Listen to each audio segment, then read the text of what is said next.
Bonsoir à tous, je suis ravie de vous retrouver pour cette nouvelle émission. Nous allons passer une demi-heure ensemble et voici le programme de ce soir. François Timel sera sur ce plateau avec moi. Il est le nouveau premier secrétaire fédéral du Parti socialiste en Haute-Savoie. Ensemble, nous parlerons de son parti et de son avenir. Et puis nous parlerons d'une nouvelle formation proposée à l'IPAC d'Annecy.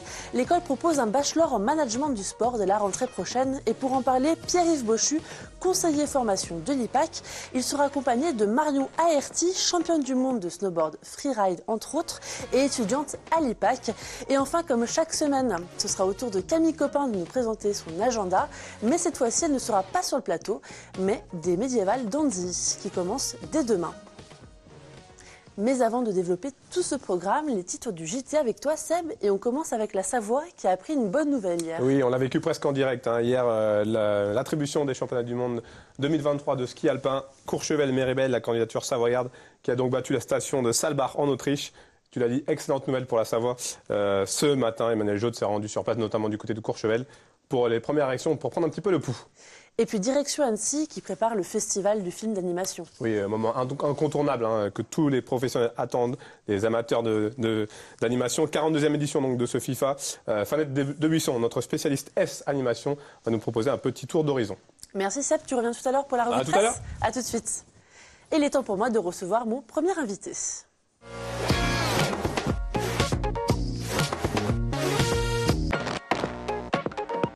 François Timel, bonsoir. Bonsoir. Je le disais, vous êtes le premier secrétaire fédéral du Parti socialiste en Haute-Savoie depuis le 29 mars. C'est tout récent. C'est ça, c'est tout récent. Un mot pour définir vos premières semaines à la tête du parti en Haute-Savoie. Chargé. Pourquoi ? Parce que on a déjà eu un certain nombre de réunions. Il a fallu mettre en place tout un secrétariat fédéral, parce que je suis entouré par une équipe, bien entendu, et puis prendre les contacts avec les élus qu'on a en Haute-Savoie, et puis travailler sur le programme. Vous prenez la tête d'une fédération qui compte à peu près 300 encartés ? Oui, un petit peu moins. Un petit peu moins. C'est difficile de faire un décompte précis, mais enfin, c'est l'ordre de grandeur. Un peu moins de 300 encartés en Haute-Savoie. Beaucoup ont pris la direction de La République En Marche ou encore du mouvement Génération de Benoît Hamon. Tout à fait. Qui est né il n'y a pas si longtemps que ça. Comment est-ce que vous comptez reconstruire peut-être, repartir à zéro ? Alors, on ne part pas complètement de zéro, fort heureusement. Il y a un certain nombre de fondements qui sont toujours là. J'évoquais le réseau d'élus, le réseau de militants qui est mobilisé, motivé. Mais bon, c'est vrai qu'il faut quand même reconstruire beaucoup de choses. J'ai utilisé cette expression de reconstruire de la cave au grenier, c'est-à-dire qu'il faut un petit peu tout revisiter, et notamment sur le plan du projet, des propositions. Il y a un énorme travail à faire, parce que, bon, il faut bien le dire, on a subi un échec assez lourd au printemps dernier, mais cet échec-là, donc il faut le surmonter. On a les moyens de le surmonter avec un travail de refondation et de reconstruction d'un projet. Avant de parler de vos projets, justement, vous militez pour le parti depuis 1973. Ah, vous avez lu ça, oui, c'est très bien. Exactement. Oui, oui. Est-ce que vous, comme par exemple les élus que vous rencontrez en Haute-Savoie, est-ce qu'il n'y a pas une baisse de morale, justement, par rapport à l'échec que vous avez subi ? Est-ce que vous y croyez encore ? Alors, bon, personnellement, j'y crois. Et je suis entouré de gens qui veulent continuer d'y croire. Vous savez, la social-démocratie, c'est quand même quelque chose qui a marqué ces 20, ces 30, ces 40 dernières années, et même au-delà. Donc c'est quelque chose qui est dans notre histoire et qui ne peut pas disparaître comme ça du jour au lendemain. Ça, c'est c'est assez impensable. Et pourtant, beaucoup ont fait le choix de partir. Alors, beaucoup ont fait le choix de partir. Et vous évoquiez les départs vers la République en marche. Bon, et effectivement, on sait que un certain nombre de socialistes, de vieux militants socialistes, ont fait ce choix-là à un moment donné où bon, Emmanuel Macron est apparu comme une figure capable de porter une ambition humaniste, progressiste. Ça vous a jamais tenté, vous? On se rend compte aujourd'hui que finalement cette figure, elle a basculé assez vite dans ce libéralisme de droite que tout le monde admet aujourd'hui. Le positionnement du gouvernement est un positionnement qui est assez clair. Bon, ben, ceux qui l'ont rejoint, c'est pas forcément facile de faire machine arrière. Est-ce que vous avez été tenté de rejoindre ce mouvement?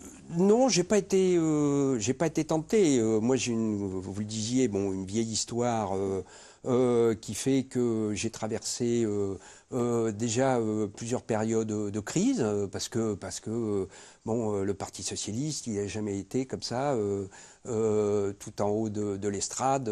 Il y a eu des hauts, il y a eu des bas aussi. Ce genre de difficultés, on les a déjà connus et bon, l'histoire montre que jusqu'à maintenant, on a pu surmonter ces périodes. Bon, qu'en sera-t-il de l'avenir? Vous voyez, je suis pas devin. Je suis un militant qui croit à des idées, qui croit à un projet, un programme, et qui essaye de le faire vivre. Et l'avenir nous dira ce qu'il en est. En parlant de projet, quelles actions concrètes est-ce que vous comptez mener en Haute-Savoie? En Haute-Savoie, bon, il y a tout ce travail de refondation que j'évoquais au début et qui nécessite que des militants, des sympathisants, toutes les forces sociales qui sont prêtes à travailler avec nous se regroupent pour réfléchir, travailler en profondeur sur des propositions. Ça, c'est une chose. Et puis assez vite, il y a des échéances électorales qui vont venir. Donc on sait qu'il y aura les européennes dans pas très longtemps. Donc c'est un enjeu qu'il faut dès maintenant commencer à travailler. Et puis dans la foulée, on aura les élections municipales où là, traditionnellement, pour les socialistes, il y a quand même des opportunités à saisir. Voilà. C'est-à-dire c'est-à-dire que dans l'action municipale, les socialistes ont déjà écrit une longue histoire. Bon, il se trouve que en Haute-Savoie, ça n'a jamais été forcément facile. C'est pas le département où les socialistes brillent le plus. On a l'habitude de dire que c'est une terre de mission pour la gauche.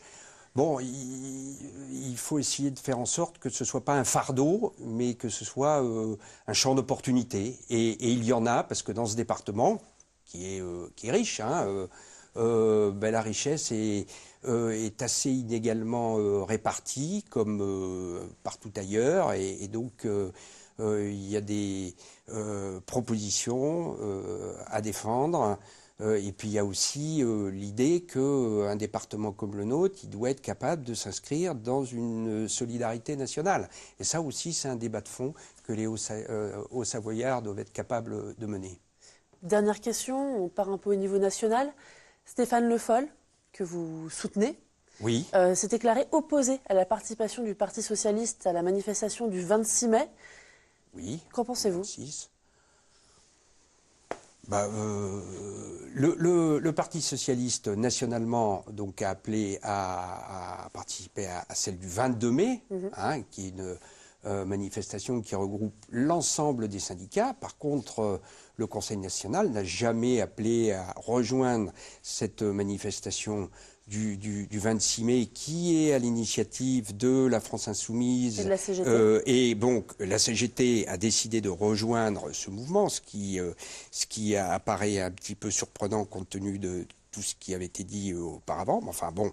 C'est un autre débat.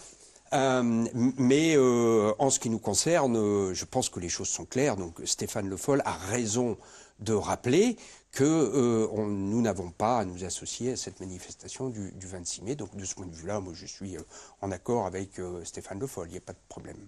Eh bien, écoutez, merci beaucoup d'avoir répondu à mes questions. Merci de m'avoir accueilli. Je vous laisse rejoindre la régie. Très à bien, bientôt, merci. Et il est temps pour moi de recevoir mes 2 prochains invités.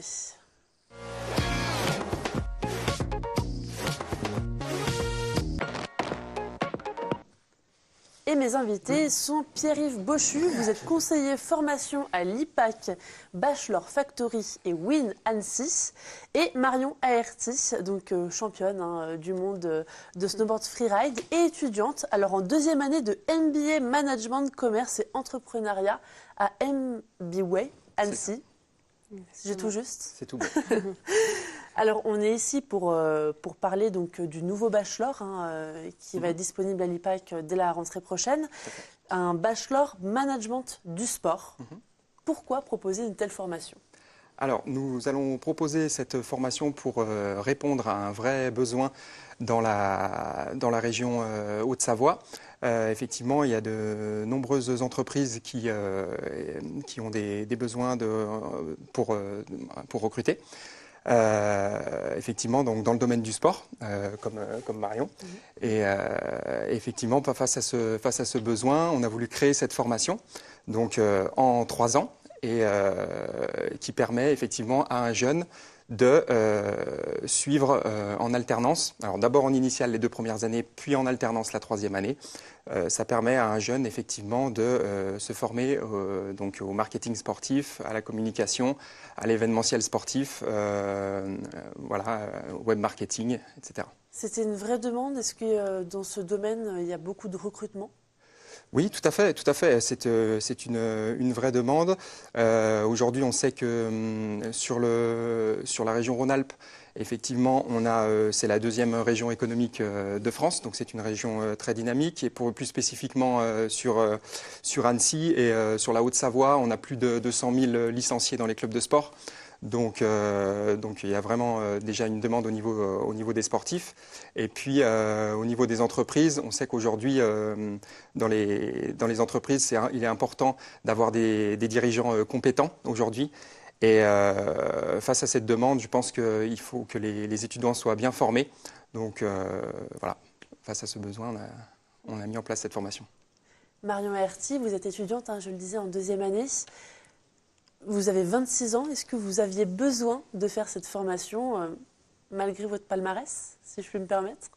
Moi, je pense que c'est important d'avoir un pied quand même dans le milieu professionnel, dans le sens où le snowboard, ça peut très bien s'arrêter demain. Et il me paraît important de continuer ses études et de pouvoir avoir une arme sous le bras le jour où ça va s'arrêter. Donc, à un moment donné, il y aura quand même une fin. Donc pour un but de reconversion, c'est vraiment intéressant de pouvoir continuer sur un master comme j'ai en ce moment. Bon, c'est plutôt la fin maintenant. Il ne reste plus qu'à valider les examens fin août, mais c'est vraiment une chance de pouvoir étudier avec l'IPAC. Là, j'ai vraiment la possibilité de pouvoir gérer le snowboard, plus les études, et c'est super intéressant. Est-ce que vous êtes convaincu par ce nouveau bachelor management du sport? Oui, justement, la première année où je suis arrivée à MBWay, je trouvais ça étonnant qu'il n'y ait pas encore de licence adaptée comme ceci, avec cette dynamique économique que l'on peut avoir justement dans tout ce qui est sport sur Annecy, justement. Il y a quand même beaucoup d'entreprises qui regroupent l'outdoor et c'est vraiment une belle opportunité pour ces prochains étudiants de pouvoir accéder à cette licence et de pouvoir comprendre un peu plus tout ce fonctionnement, tout ce tissu économique. Donc, je leur souhaite bonne chance. Alors vous êtes sportif de haut niveau, mais est-ce que ce bachelor peut convenir à des personnes qui ne pratiqueraient pas forcément de sport? Oui, tout à fait. Alors effectivement, ça s'adresse à deux publics, donc des sportifs de haut niveau comme Marion, qui auront la possibilité donc, de suivre les cours en mix learning, c'est-à-dire du présentiel et un maximum de e-learning. L'idée, c'est de laisser aux sportifs de haut niveau du temps pour les compétitions, les entraînements. Voilà. Et pour les étudiants simplement passionnés de sport, eux auront la possibilité donc, de suivre en alternance dans une entreprise d'accueil cette formation. Et donc aujourd'hui, il y a une vraie demande dans la grande distribution liée au sport, chez les équipementiers. Il y a une demande dans l'événementiel sportif, voilà, dans les fitness également. Donc on répond vraiment à un besoin dans la région. Les entreprises vous suivent parce qu'on peut se dire que, par exemple, il faut faire confiance à un alternant, à quelqu'un qui est en alternance, qui est encore à l'école. Est-ce que ce n'est pas difficile de les convaincre? Non, je crois qu'au contraire, c'est un investissement sur l'avenir. Un jeune aujourd'hui peut effectivement développer des compétences en entreprise, apporter effectivement son dynamisme, ses nouvelles idées. Et je pense que l'entreprise doit jouer le jeu. Au moins, on recrute quelqu'un, on le forme à sa sauce de l'entreprise. Et puis, ça permet après d'embaucher en connaissance de cause un jeune plus tard en CDI. Marion, vous avez fait de l'alternance? Alors actuellement, on a trouvé un compromis avec mon master dans le sens où je ne suis pas vraiment en alternance dans une entreprise, mais je travaille pour ma propre entreprise parce que être snowboardeuse, c'est pas seulement faire des résultats sportifs, c'est aussi savoir gérer ses contrats, c'est savoir aussi gérer la demande de ses sponsors, c'est établir un budget prévisionnel. Il y a vraiment plein de choses à faire en tant que sportif de haut niveau. Donc là, je fais mon alternance pour ma propre boîte.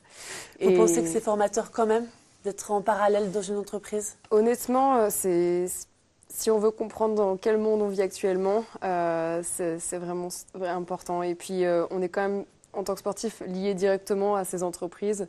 Comme les sponsors, par exemple, je travaille beaucoup avec Rossignol. Donc, c'est vraiment aussi quand même un acteur important dans cette économie du sport. Ça me permet donc de vraiment comprendre un peu comment se constitue une entreprise, que ce soit au niveau gestion humaine, que ce soit le marketing. Il y a vraiment toute la panoplie de l'entreprise de A à Z que je vois tous les jours de A à Z. Vous gérez donc, mais est-ce que vous avez aussi un appui de la part de l'école? Oui, totalement. On a beaucoup de séminaires, donc de cours avec des intervenants de boîtes différentes. Et c'est vraiment des intervenants efficaces dans le sens où ils sont vraiment là, vraiment présents pour nous quand on a des questions. Ils ne sont pas là juste pour le cours. C'est ça que j'adore aussi avec l'IPAC, c'est qu'il y a vraiment une proximité avec chaque élève et les intervenants et ça fait plaisir à voir. Qu'est-ce que vous allez proposer comme matière? Allez, une matière concrète Au niveau des cours? Au niveau Alors, des cours du bachelor. on va proposer effectivement d'abord des matières fondamentales sur ce bachelor. Donc, il y aura du marketing, de la communication, du droit, des mathématiques, de l'anglais, du développement personnel également, parce que c'est important dans le domaine du sport. Après, pour des matières vraiment professionnelles, il y aura donc du marketing sportif. On aura effectivement du droit des contrats.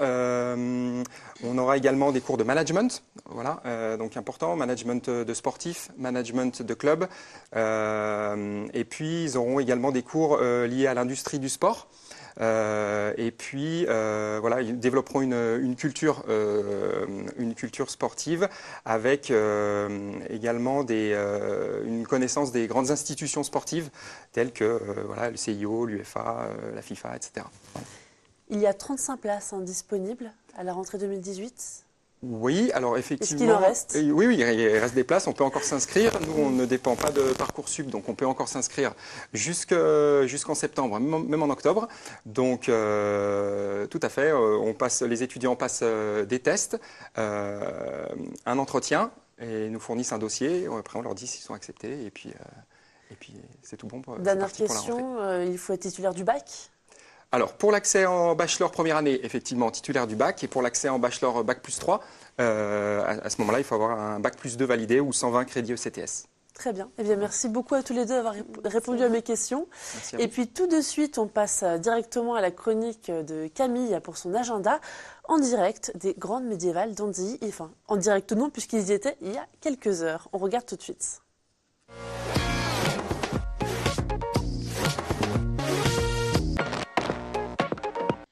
Bonjour Olivier, alors comme tu peux le voir, je suis actuellement au Grand Médiéval d'Andilly. Ici, les derniers préparatifs sont en cours avant l'ouverture au grand public dès demain.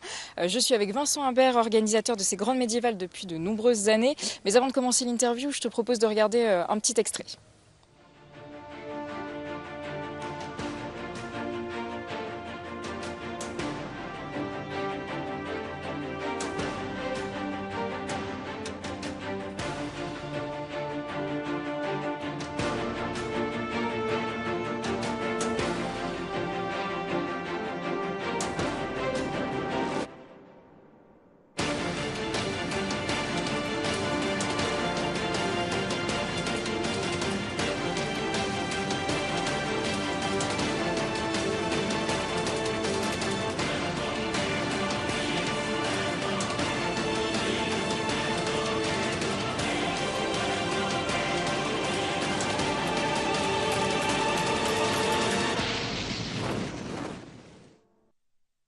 Alors Vincent Imbert, bonjour. Bonjour. Donc c'est en 1996 que les médiévales ont vu le jour. Qu'est-ce qui vous a donné envie de lancer un événement comme celui-ci? Bon, là-bas, c'était pas pour faire un événement aussi important, c'était pour faire vivre le village d'Andilly. Enfin, un des 3 villages d'Andilly, puisque la commune est formée de 3 villages, Saint-Symphorien, Jussy et Charly. Charly, c'était le médiéval, Jussy, c'était le Père Noël, on sait ce que c'est devenu, et puis Saint-Symphorien, il y avait ce qu'on appelait la fête des célibataires. Voilà, c'était vraiment dans cet esprit-là, c'était de fédérer les gens, c'était de faire un événement qui soit pas basé sur l'argent, mais au comptoir, qui soit basé sur une rencontre. Et aujourd'hui, on en est toujours là, c'est des rencontres pour beaucoup de monde. Très bien. C'est désormais un incontournable dans la région et en Europe. C'est une fierté?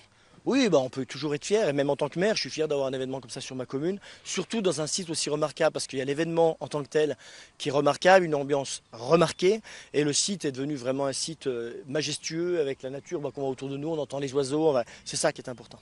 C'est difficile d'organiser un événement de cette ampleur? Difficile, je sais pas, mais ça prend énormément de temps, ça prend énormément d'abnégation, ça prend... oui, il faut y mettre du cœur, il faut y mettre du temps, c'est plus d'1 an. Une manifestation comme ça, c'est même 1 an et demi, puisque là, on prépare 2019, mais on est aussi un peu sur 2020. Ok. Qu'est-ce qui nous attend ces prochains jours, en gros? Trop de choses, je dirais beaucoup de choses, même en une journée, personne ne verra tout en une journée. Toujours nos tournois de joutes, qu'on a changé les spectacles, 200 ans de combat, les spectacles de rapaces, les magiciens, les jongleurs, les Écossais qui vont arriver tout à l'heure, nos amis qu'on vient de passer à côté de Suruy qui vont nous faire partager un peu leur quotidien au Brésil, en Amazonie, mais surtout leurs craintes et leur combat politique. Le marcheur sur fil, on l'a installé ailleurs, c'est splendide. Les Vikings, enfin j'en passais des meilleurs, c'est vrai. Je pense qu'il faut vraiment bien 2 bonnes journées si on veut tout voir et on loupera quelque chose Est-ce qu'il y a tout ce qui n'est pas prévu? Les bénévoles ont quand même une marge de manœuvre assez importante pour se faire plaisir et s'éclater en tout cas. Un spectacle coup de cœur? Je parlais du marcheur sur fil, c'est vrai qu'aujourd'hui il est sur les joutes. Son spectacle est très très impressionnant et je m'en permettrai 2. Nous avons une compagnie allemande qui vient de faire un spectacle avec un âne et 2 chiens qui sont vraiment d'une qualité humoristique extraordinaire, qui viennent de Francfort, mais même si c'est allemand, ils ne parlent pas. Mais c'est un spectacle avec des animaux, mais vraiment c'est une sensibilité énorme. Super. On vous laisse, du coup, on vous libère pour terminer tout ça. Merci beaucoup d'avoir été avec moi pour cette interview. Et puis, bon courage jusqu'à demain. Merci beaucoup. Nous, on va se retrouver tout de suite. Voilà, on va aller faire un petit tour sur le site et je vais vous parler d'autres événements. À tout de suite.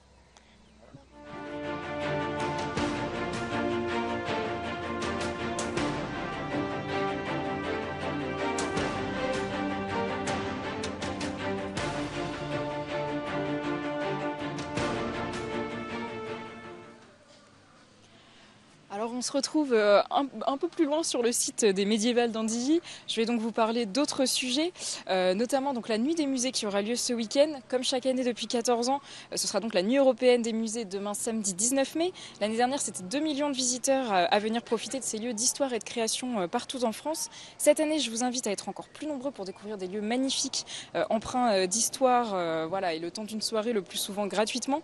Du côté d'Annecy, vous pourrez faire un tour au musée Château ou encore au Palais de Lille. À Aix-les-Bains, vous pourrez découvrir le musée Fort pour découvrir la peinture impressionniste ou encore les sculptures de Rodin. À Chambéry, vous pouvez visiter les Charmettes, la maison où séjourna Jean-Jacques Rousseau de 1736 à 1742, le musée des Beaux-Arts ou encore le musée d'histoire naturelle. Vous pouvez également retrouver toutes les infos en détail et ce qu'il y a autour de chez vous sur le lien qui s'affiche en bas de votre écran, nuitdesmusées.culturecommunication.gouv. La première édition du Festival des Jardins Alpestres a lieu à partir d'aujourd'hui vendredi et jusqu'au dimanche 20 mai. Le thème, les semeurs de montagne. Par le biais de cet événement, la ville veut sensibiliser le public sur la valeur des Alpes et de tout ce qui compose ces paysages. Ce samedi, vous pourrez visiter 3 jardins éphémères et rencontrer leurs créateurs à l'esplanade des chasseurs alpins. Il y aura également beaucoup d'autres événements tout au long du week-end. Parmi eux, des ateliers créatifs, des conférences, des balades commentées, des rencontres avec des apiculteurs ou encore des expositions sur le land art, qui sont donc des œuvres composées à partir de matériaux trouvés dans la nature. Tout le programme est à retrouver sur le site internet de la ville d'Albertville. Un autre incontournable pour les sportifs aguerris, ce sera la Maxi Race le week-end du 26 et 27 mai à Anne-Sylvieux. Avant de développer, je vous propose tout de suite de vous mettre dans l'ambiance avec un petit extrait. 3, 2, 1...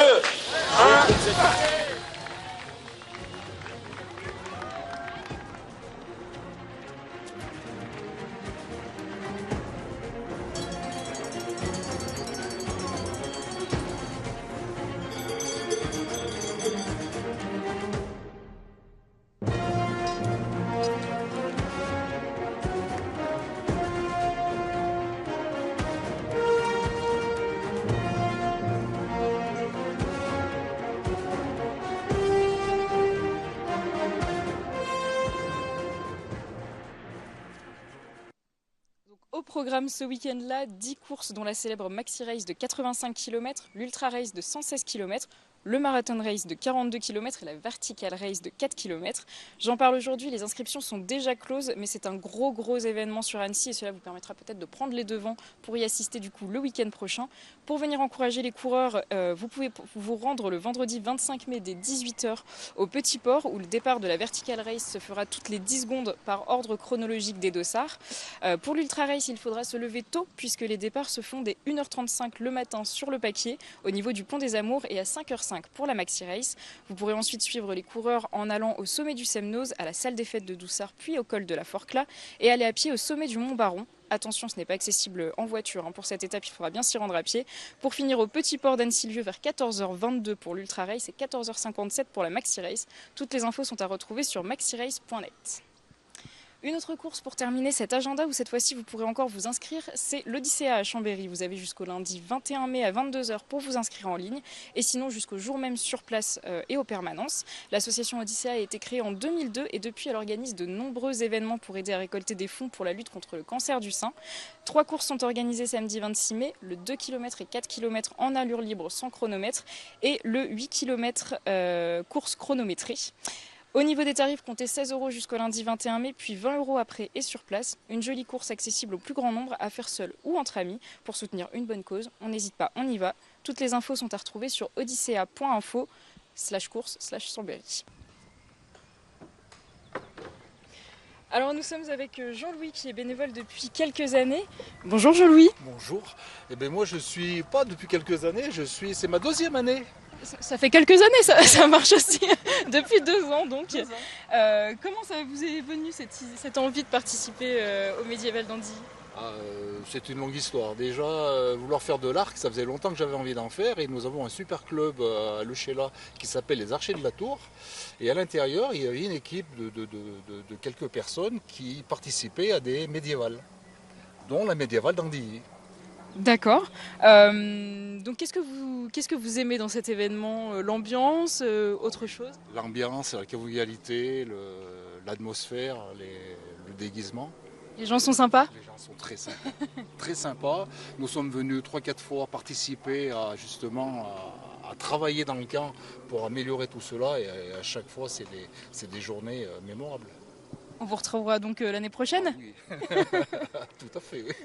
Eh ben, merci beaucoup, bonne continuation et puis bon week-end. Merci. Et puis vous aussi, l'année prochaine, venez demain, il y aura plus de monde. Avec plaisir. Venez demain. Merci beaucoup. Eh bien nous Olivia, on se quitte là-dessus. Moi j'ai trouvé un petit spot pour demain, je vais garder ma place bien au chaud. Si tu veux que je te regarde une, dis-moi parce que j'y vais de ce pas. Salut Olivia. J'arrive Camille, merci beaucoup pour ton agenda. Pardon ? Moi je compte pour du beurre. Non mais viens avec nous, on sera bien, t'inquiète pas. Et on commence avec toi, la revue de presse, Seb, et on commence avec une centrale électrique à Méry. Oui, une centrale électrique qui pose un petit peu problème puisqu'une polémique vient d'éclater du côté de Méry, donc c'est en Savoie. Une ancienne portion d'autoroute laissée à l'abandon depuis des années qui fait le bonheur des vaches pour leur pâturage pourrait accueillir la toute première centrale photovoltaïque de Savoie. Mais voilà, je l'ai dit, donc ce projet fait pour le moment l'unanimité contre lui, puisque les habitants de la commune ont d'ailleurs créé une association pour faire part de leurs inquiétudes. Selon eux, ce projet n'est pas viable et il pourrait mettre en danger la vie des bêtes. C'est désormais au préfet de Savoie de trancher pour savoir si cette centrale verra le jour ou non. Et puis une indemnité de vie chère en Haute-Savoie? Oui, Virginie, une initiative de Virginie Duby-Muller, députée Les Républicains de la 4e circonscription de Haute-Savoie, qui a rencontré, vous pouvez le voir sur ces images, en début de semaine, Gérald Darmanin, le ministre de l'Action et des Comptes publics. Elle en a profité pour rappeler au ministre la nécessité d'instaurer une indemnité de résidence pour les fonctionnaires travaillant en Haute-Savoie, une indemnité nécessaire pour faire face, selon elle, au coût de la vie. Selon Virginie Duby-Muller, le ministre s'est montré assez sensible à la question. Une session de travail est prévue cet été, affaire à suivre donc. Toi, Olivia, tu vas nous montrer une belle vidéo très touchante sur la maladie de l'obésité. Exactement. Alors, c'est la journée de l'obésité, c'est la journée européenne de l'obésité. C'est une journée qui existe depuis 2010. Alors, c'est l'occasion de lutter contre les préjugés et de dire stop au diktat. D'ailleurs, je vous propose de regarder effectivement une vidéo qui explique l'obésité et les préjugés dans lesquels il ne faut pas tomber. Je vous présente Amanda. Vous la rencontrez pour la première fois et vous pensez probablement qu'elle mange beaucoup et qu'elle fait peu de sport, parce qu'elle est obèse. La plupart des gens pensent que ceux qui gèrent bien leur équilibre énergétique restent minces, alors que ceux comme Amanda qui mangent trop et ne font pas assez d'exercice physique deviennent obèses. Nous voyons l'obésité comme un choix de vie. Et le traitement est simple, manger moins et faire du sport. Cela paraît logique, mais c'est faux. Que se passe-t-il si Amanda décide de perdre du poids en se mettant au régime? Après tout, les gens atteints d'obésité devraient manger moins. Voilà ce qu'il se passe. Elle perd du poids, mais ses niveaux d'hormones changent. Son cerveau entend tout ça et commence à agir pour rétablir le niveau de masse graisseuse qu'elle a perdu. Elle a faim plus souvent et sans le savoir, elle brûle aussi moins de calories qu'avant. Car le cerveau a sa propre perception des calories dont le corps a besoin. Il n'y a pas qu'une seule cause qui explique le taux d'obésité qui augmente. Les changements des modes alimentaires liés au contenu chimique et nutritif, une activité physique moins fréquente, des niveaux de stress plus élevés, un sommeil insuffisant et perturbé jouent tous un rôle et entraînent une prise de poids. Il est temps d'arrêter de dire à Amanda que c'est de sa faute si elle est obèse. Il est temps de reconnaître que l'obésité est une maladie, pas un choix de vie, et que ceux qui en souffrent méritent d'être soignés et non pas jugés au premier regard. Il est temps d'agir contre l'obésité. Voilà pour cette belle vidéo. J'espère que le message est passé. On part en Suisse avec le sport et le handicap qui sont liés en photo. Exactement. Les établissements publics pour l'intégration présentent en ce moment 30 portraits de personnes avec une déficience intellectuelle et qui participeront aux Jeux nationaux 2018 de Genève. Ça se déroulera fin mai. Alors on peut les voir sur ces images, vous les voyez. Ces sportifs.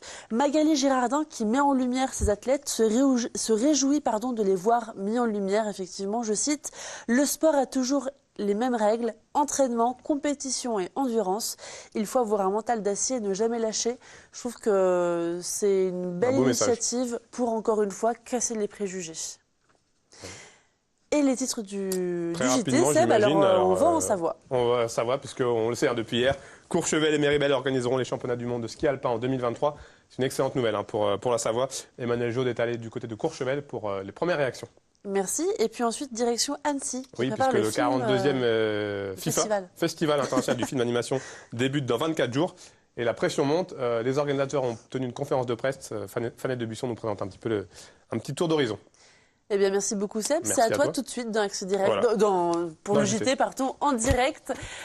Nous, on se retrouve bientôt. Passez un excellent week-end à tous. À bientôt.